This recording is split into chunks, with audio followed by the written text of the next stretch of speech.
Innalillahi wa inna ilaihi roji'un. Baru beberapa jam yang lalu beredar kabar Rizik Syihab sakit.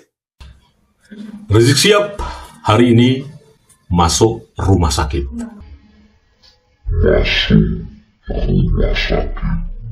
Perang melawan saudaranya sendiri akhirnya batal. Beberapa hari yang lalu sebelum Lebaran, terlihat dengan gagahnya Rizik berorasi di depan jamaahnya. Dengan lantang dia teriakan, dia provokasi umat agar menyerang dan menghabisi para begal nasab. Sebutan Rizik bagi kelompok yang tidak mengakui nasab Ba'alawi sebagai keturunan Nabi.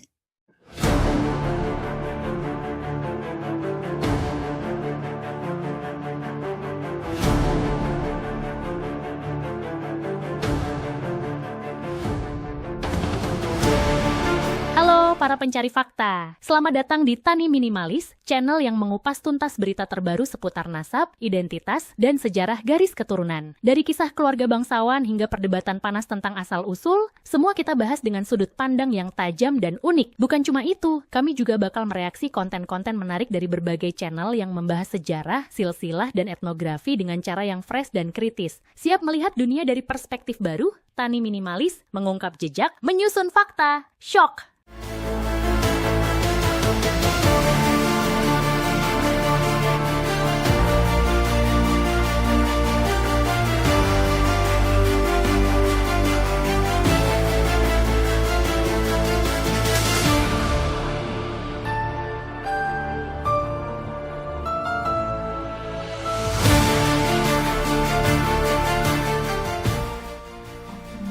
Bagaimana ulasannya?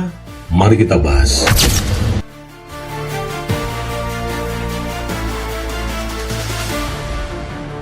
Rizik sakit, beneran nih sakit.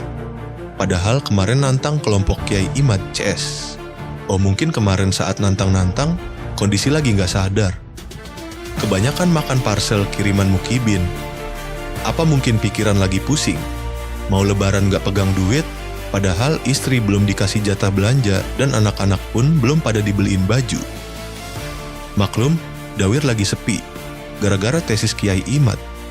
Tesis Kiai Imad betul-betul menghancurkan klan Ba'alawi dari berbagai sisi. Dari sisi sosial, ekonomi politik, dan kemasyarakatan, Ba'alawi hancur lebur, terpuruk, dan tidak ada harga. Momen puasa yang beberapa tahun silam adalah saat panen bagi para habib, dengan banyaknya undangan pengajian, kuliah subuh, serta banyak tamu-tamu yang mendatangi kediamannya. Yang tentunya nanti akan meninggalkan amplok, kini sudah tak terlihat lagi. Di daerah saya pun begitu, hiruk-pikuk Mukibin yang bertamu ke kediaman para bahaib sudah tak terlihat. Acara-acara yang diadakan ataupun dihadiri para habaib, sepi pengunjung, yang ujung-ujungnya panitia tekor, karena uang infak yang didapat tak sebanding dengan pengeluaran.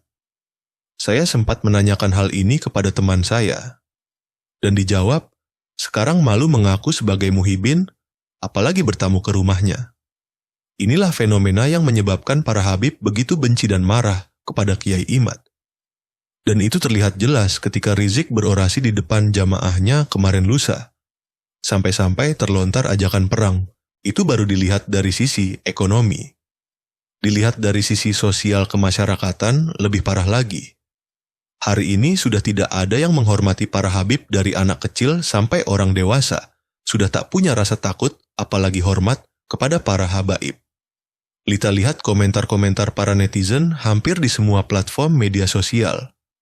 Umpatan-umpatan, kata-kata corok, pelecehan terhadap habib, sudah tak terhitung jumlahnya. Kata-kata yang tidak pernah terlontar dari netizen kepada para habaib 3 tahun yang lalu. Mungkin inilah yang disebut hukum tabur tuai.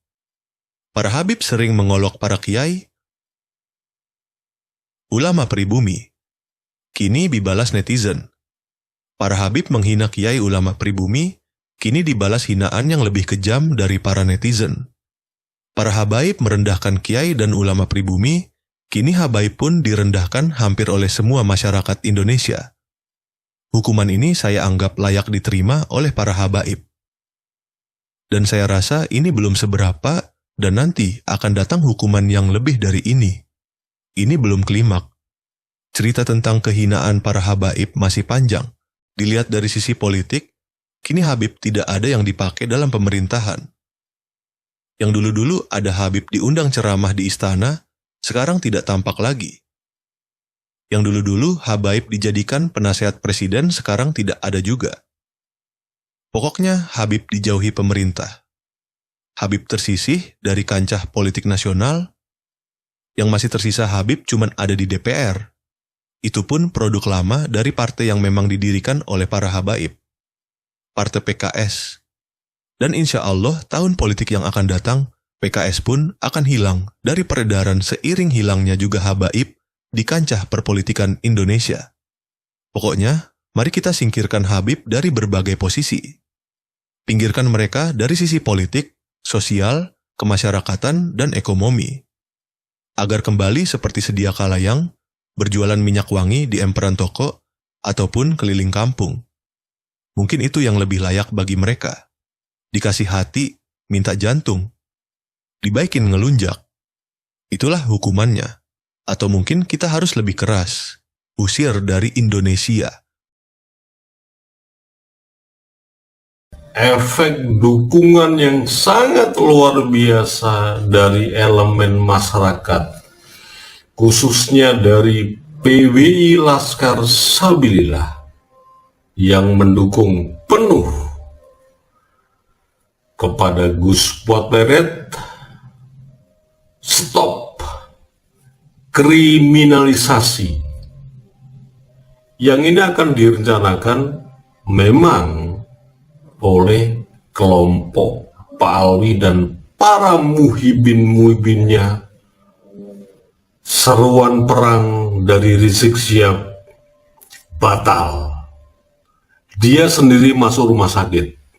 Dan memang ini strategi dari klan Balawi, strategi adu domba, perang saudara.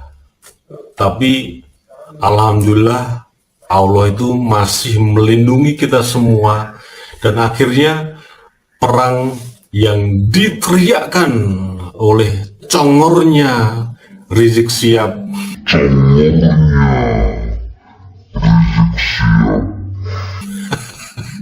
kandas.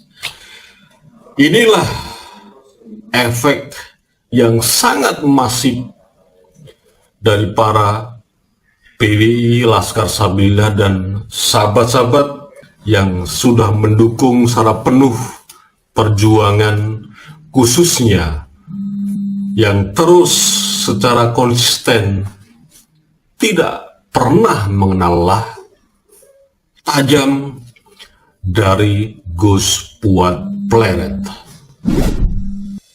Terlepas dari persoalan hukum atas ucapan atau narasi yang kemarin diucapkan oleh Gus Fuad Pleret secara tidak sengaja menarasikan mengenai guru tua, dan itu benar-benar memang tidak ada unsur kesengajaan. Terbukti Gus Fuad Pleret sudah melakukan klarifikasi dan permohonan maaf.